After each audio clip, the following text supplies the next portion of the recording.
ये साप्ताहिक बाइबल का उपदेश Plainfield Christian science church independence से है, जो प्लेनफील्ड, न्यू जर्सी, अमेरिका में है। अधिक जानकारी के लिए कृपया हमारी वेबसाइट पर जाएं www.plainfieldcs.com।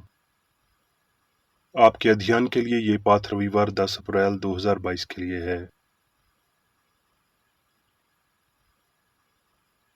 विषय: क्या पाप, बीमारी और मृत्यु वास्तविक हैं? स्वर्णपथ,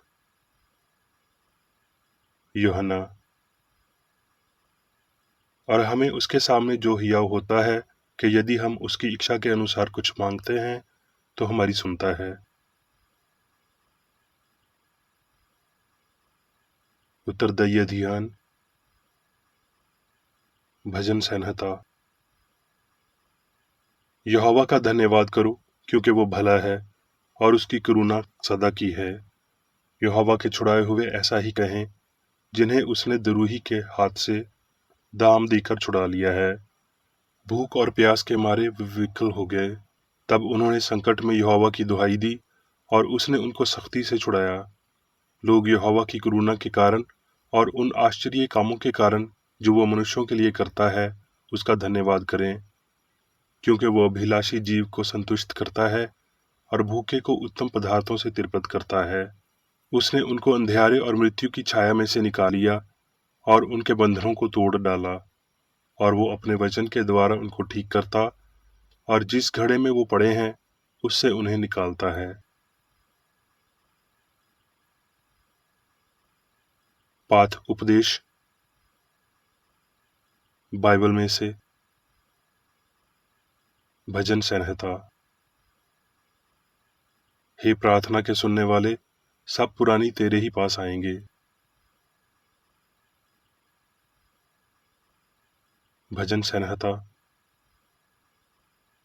जैसे हरनी नदी के जल के लिए हाँफती है, हे परमेश्वर, मैं तेरे लिए हाँफता हूँ। जीवते ईश्वर परमेश्वर का मैं प्यासा हूँ। मैं कब जाकर ईश्वर को अपना मुंह दिखाऊंगा? मेरे आंसू दिन और रात मेरा आहार हुए हैं, और लोग दिन भर मुझसे कहते रहते हैं, तेरा परमेश्वर कहाँ है? मैं भीड़ के संग जाया करता था। मैं जय जयकार और धन्यवाद के साथ उत्सव करने वाली भीड़ के बीच में परमेश्वर के भवन को धीरे धीरे जाया करता था। ये स्मरण करके मेरा प्राण शूकत हो जाता है। हे मेरे प्राण, तू क्यों गिरा जाता है और तू अंदर ही अंदर क्यों व्याकुल है? परमेश्वर पर आशा लगाए रख, क्योंकि मैं उसके दर्शन से उद्धार पाकर फिर उसका धन्यवाद करूंगा। तो भी दिन को यहोवा अपनी शक्ति और करुणा प्रकट करेगा, और रात को भी मैं उसके गीत गाऊंगा और अपने जीवनदाता ईश्वर से प्रार्थना करूंगा। मत्ती। और यीशु सारे गलील में फिरता हुआ उनकी सभाओं में उपदेश करता और राज्य का सुसमाचार प्रचार करता और लोगों की हर प्रकार की बीमारी और दुर्बलता को दूर करता रहा। और सारे सूरिया में उसका यश फैल गया, और लोग सब बीमारों को, जो नए नए प्रकार की बीमारियों और दुखों में जकड़े हुए थे और जिनमें दुष्ट आत्माएं थीं, और मिर्गी वालों और झोले के मारे हुओं को उसके पास लाए, और उसने उनको ठीक किया। और गलील और दिकापुलिस और यरूशलेम और यहूदिया से और यरदन के पार से भीड़ की भीड़ उसके पीछे हो ली। लूका। फिर वो किसी जगह प्रार्थना कर रहा था, और जब वो प्रार्थना कर चुका तो उसके चेलों में से एक ने उससे कहा, हे प्रभु, जैसा यूहन्ना ने अपने चेलों को प्रार्थना करना सिखाया, वैसे ही हमें भी तू सिखा दे। उसने उनसे कहा। मत्ती। जब तू प्रार्थना करे तो अपनी कोठरी में जा और द्वार बंद करके अपने पिता से जो गुप्त में है प्रार्थना कर, और तब तेरा पिता जो गुप्त में देखता है तुझे प्रतिफल देगा। सो तुम इस रीति से प्रार्थना किया करो, हे हमारे पिता, तू जो स्वर्ग में है, तेरा नाम पवित्र माना जाए, तेरा राज्य आए, तेरी इच्छा जैसे स्वर्ग में पूरी होती है वैसे पृथ्वी पर भी हो। हमारे दिन भर की रोटी आज हमें दे, और जिस प्रकार हमने अपने अपराधियों को क्षमा किया है, वैसे ही तू भी हमारे अपराधों को क्षमा कर, और हमें परीक्षा में ना ला, परंतु बुराई से बचा, क्योंकि राज्य और पराक्रम और महिमा सदा तेरे ही हैं। आमीन। मत्ती।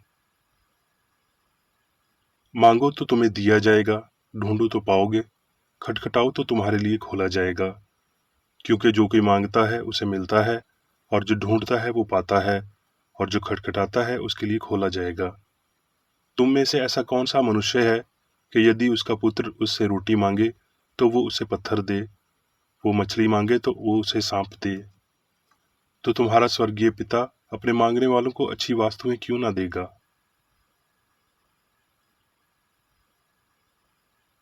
मत्ती। और जब वो कुफरनहूम में आया तो एक सूबेदार ने उसके पास आकर उससे विनती की और कहा, हे प्रभु, मेरा सेवक घर में झोले का मारा बहुत दुखी पड़ा है। उसने उससे कहा, मैं आकर उसे ठीक करूंगा।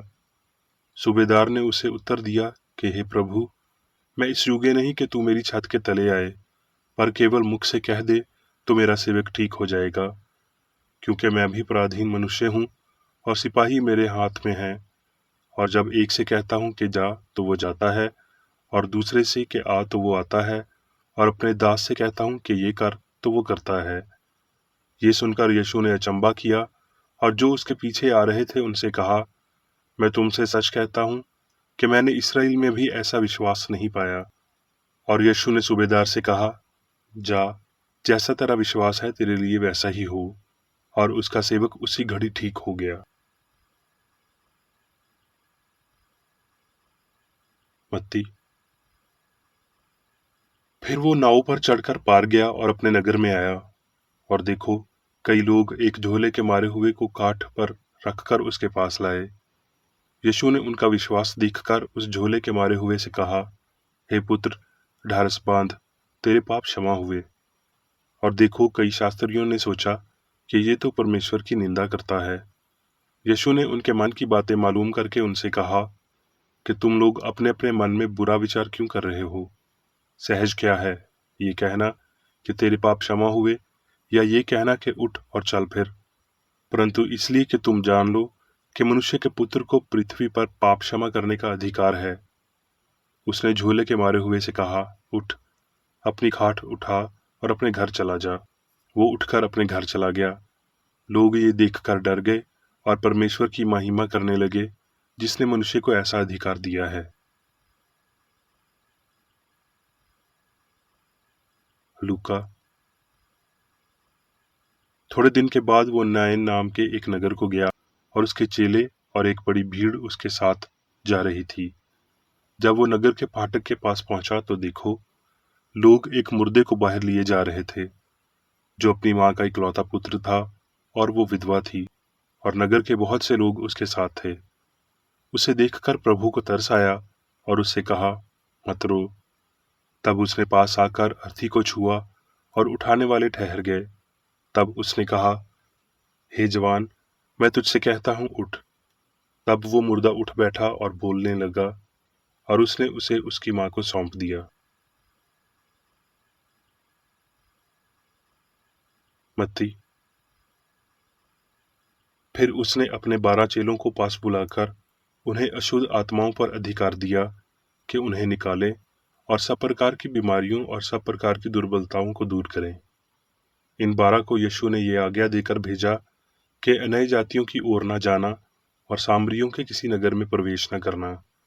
बीमारों को ठीक करो, मरे हुओं को जलाओ, कोढ़ियों को शुद्ध करो, दुष्ट आत्माओं को निकालो। तुमने सैंतामंत पाया है, सैंतामंत दो। याकूब।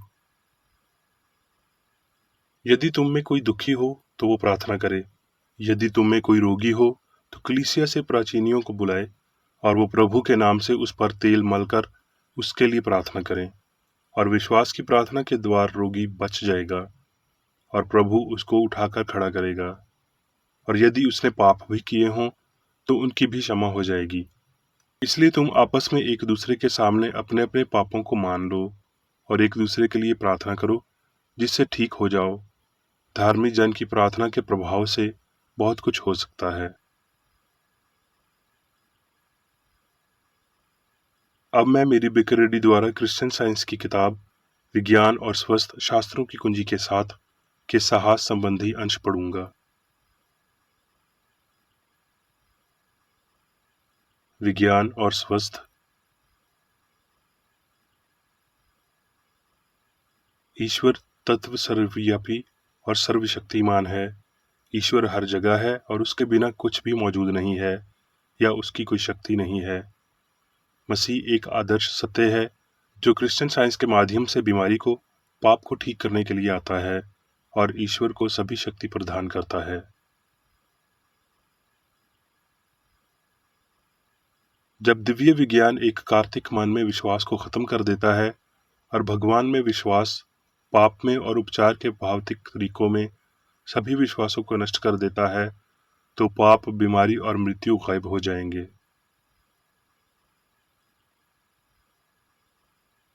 विनम्र नासरी ने इस पाप को दूर कर दिया कि पाप, बीमारी और मृत्यु में शक्ति है। उसने उन्हें शक्तिहीन साबित कर दिया।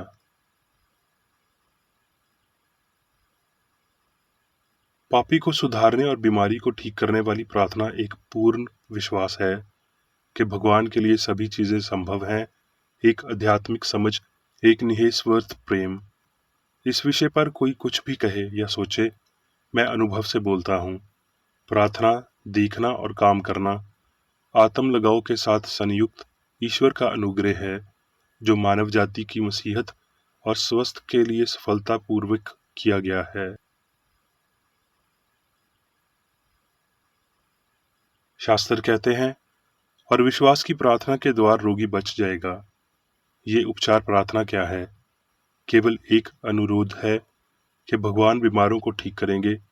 ईश्वर उपस्थिति से अधिक प्राप्त करने की कोई शक्ति नहीं है जो हमेशा हाथ में है।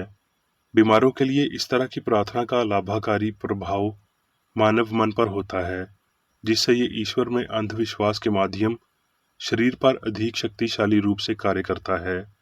हालांकि ये एक विश्वास है जो दूसरे को बाहर निकालता है। अज्ञात में विश्वास बीमारी में विश्वास को बाहर निकालता है। ये ना तो विज्ञान है और ना ही सत्य जो अंधविश्वास के माध्यम से कार्य करता है, ना ही ये ईश्वरीय उपचार सिद्धांत की मानवीय समझ है जैसा कि यीशु में प्रकट हुआ, जिसकी विनम्र प्रार्थनाएं सत्य के गहरे और कर्तव्य निष्विरोध थे। ईश्वर के साथ मनुष्य की समानता और मनुष्य की एकता के साथ सत्य और प्रेम है।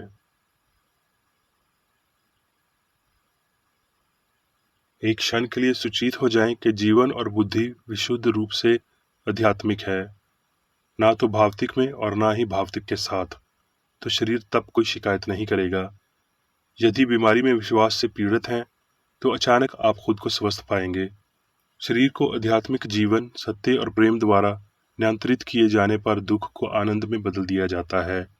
इसलिए यीशु की प्रतिज्ञा की आशा पूरी हुई कि जो मुझ पर विश्वास रखता है, ये काम जो मैं करता हूँ वो भी करेगा, क्योंकि मैं पिता के पास जाता हूँ। क्योंकि अहंकार शरीर से अनुपाशित है और सत्य और प्रेम के साथ मजबूत है। प्रभु की प्रार्थना आत्मा की प्रार्थना है, भौतिक अर्थ की नहीं।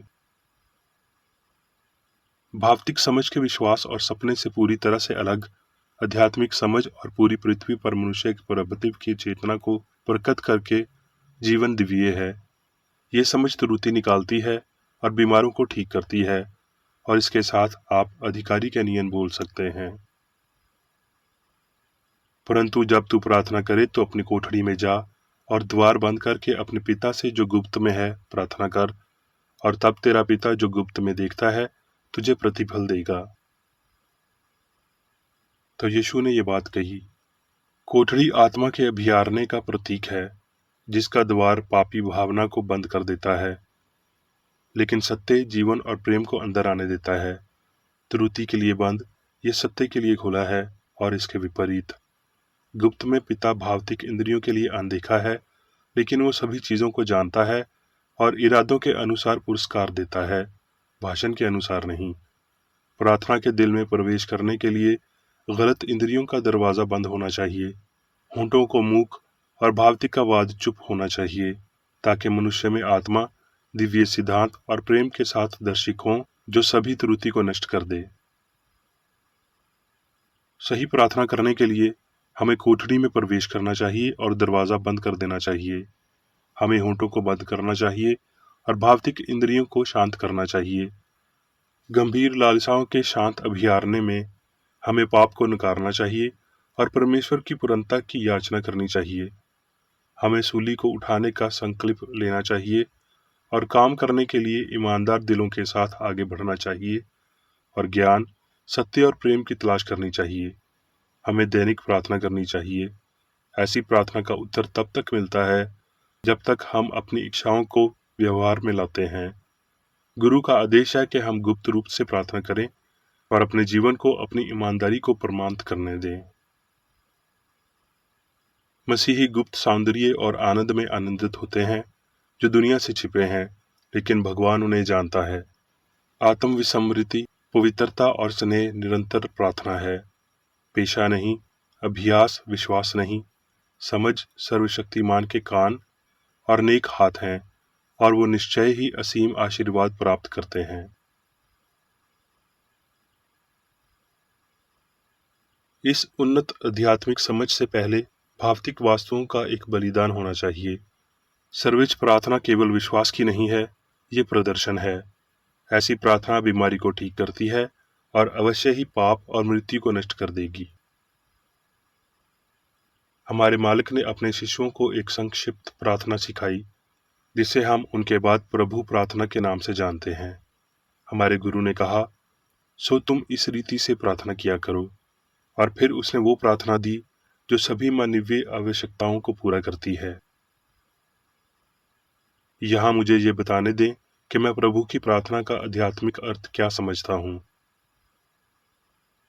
हमारा परम पिता जो स्वर्ग में विराजता है, हमारा पिता माता भगवान, सभी सम्मान जैसा पूर्ण। पवित्र हो तेरा नाम, मनमोहक। तेरा राज्य आए, तेरा राज्य आ गया है, तू हमेशा मौजूद है। तुम्हारी इच्छा पृथ्वी में हो जैसे कि स्वर्ग में है। जैसा कि स्वर्ग में है पृथ्वी पर भी हो, कि हम ये जानने में सक्षम हों कि ईश्वर सर्वशक्तिमान है, सर्वोच्च है। हमारी आज की रोटी हमें दे। आज के लिए हमें अनुग्रह दे, कृपया प्रायश्चित स्नेह खिलाएं। और हमें हमारे कर्ज मुआफ कर, क्योंकि हम अपने कर्जदारों को मुआफ करते हैं। और प्यार प्यार में परिलक्षित होता है। और हमें प्रलोभन में ना ले जा, बल्कि हमें बुराई से बचा। और परमेश्वर हमें प्रलोभन में नहीं ले जाता है, बल्कि हमें पाप, बीमारी और मृत्यु से बचाता है। क्योंकि राज्य, शक्ति और महिमा सदा के लिए तेरे ही हैं। क्योंकि परमेश्वर अनंत है, सर्वशक्ति है, सभी जीवन, सत्य, प्रेम, सभी प्रशासक है और सभी में है। अब मैं मेरी बेकरेरी द्वारा चर्च मैनुअल में दिए गए 3 दैनिक कर्तव्यों को पढ़ूंगा।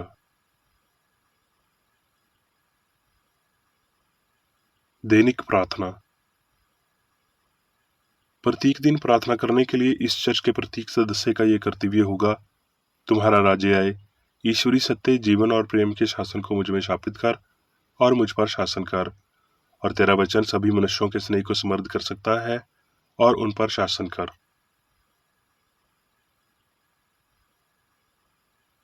आदेशों और कर्तव्यों के लिए एक नियम। ना तो दुश्मनी और ना व्यक्तिगत लगाव। मदर चर्च के सदस्यों के आदेशों और कर्तव्यों पर लागू करना चाहिए। विज्ञान में दिव्य प्रेम ही मनुष्य को नियंत्रित करता है और एक क्रिश्चियन विज्ञानी प्यार की मीठी सुविधाओं को दर्शाता है। प्यार में डांटने पर, सच्चा भाईचारा, परोपकार और क्षमा में। इस चर्च के सदस्यों को प्रतिदिन ध्यान रखना चाहिए और सभी बुराई दूर करने, भविष्यवाणी, न्याय करने, निंदा करने, परामर्श देने, प्रभावित करने या गलत तरीके से प्रभावित होने से बचने के लिए प्रार्थना करनी चाहिए।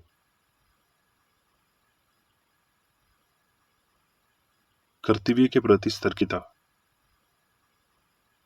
इस चर्च के प्रत्येक सदस्य का यह कर्तव्य होगा कि वह प्रतिदिन आक्रामक मानसिक सुझाव से बचाव करे और भूलकर भी ईश्वर, नेता और मानव जाति के प्रति अपनी कर्तव्य की उपेक्षा नहीं करनी चाहिए। उनके कामों से उन्हें आंका जाएगा और वो उचित या निंदनीय होगा।